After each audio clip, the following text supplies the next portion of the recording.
fantastic. We are a tiny bit tight on time, but we do have time for a couple of 3 questions now. I'm going to go back, if I may, to start with for a question. If Li Bing is with us and awake, whatever time it is in China. There was a question on the Q&A from Michael Chang, and Michael is asking essentially about resources. What sort of budget do you have for the device maintenance?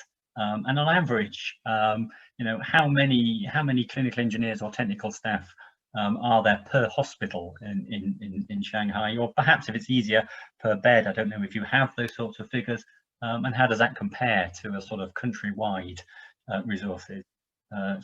Li Bing, if you are able to answer.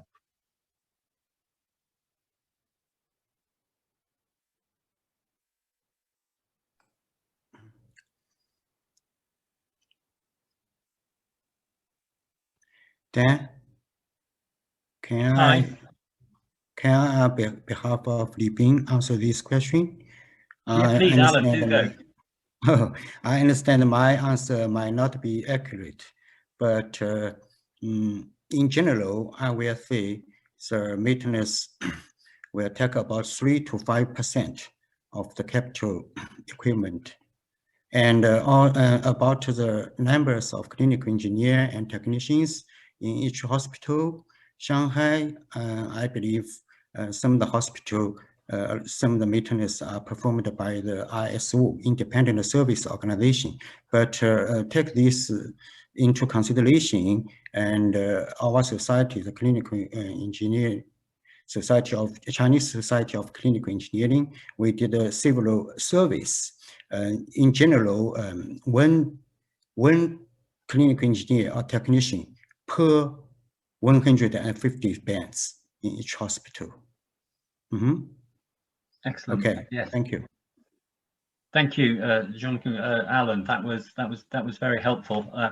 We've got time, I think, to squeeze in a couple of more questions. I've got one here from Saba Hinrich Krafeld for Ray on your presentation, Ray. And so Saba is asking about the initial phase of your project work, which is about mapping. And she's saying that looks like a really useful exercise, but it must take a lot of time and a lot to get all the data. Can you say a couple of words about how long that does take and how you go about getting all that data in the first place? Taking perhaps Haiti as your example. Yeah, thank you. It's a great question. So what we do is, first thing we do is visit the Ministry of Health, and we figure out what data they have available. Inaccurate or accurate, we actually download that data. We also look and connect with regional leaders in the marketplace, asking them what kind of black book that they have. We then grab that data. We look at faith-based organizations, and we look at Rotary. So the first thing we do is we go to the biggest players we can and grab all forms of data that they have. Our technology in many different forms. Then we actually take, in Haiti, there's 10 departments.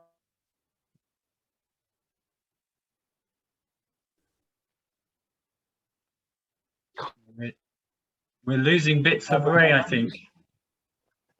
Dan, this is Tom Judd. I have some comments for Ray. I know he can speak for himself, but we did do about a 10-minute recording of Ray yesterday about these kinds of questions, because we think this model is so great and we want to replicate it around the world. So we'll share that recording after this program. Yeah, so Daniel, in brevity, we mapped Haiti with 2 full-time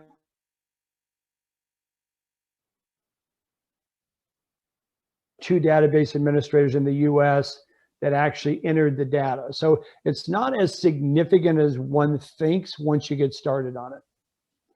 And we have an open architecture on Relink Global Health, so we could open up that administrative window to any country that wants to use it. Great, thank you, fantastic. That was really helpful, and both Ray and Li Bing, great presentations. I'm going to move us on. We're just about back on time. There may well be a chance to catch up with further questions for any one of our speakers as we move into our final part of the of today's program. And that final part is our panel session.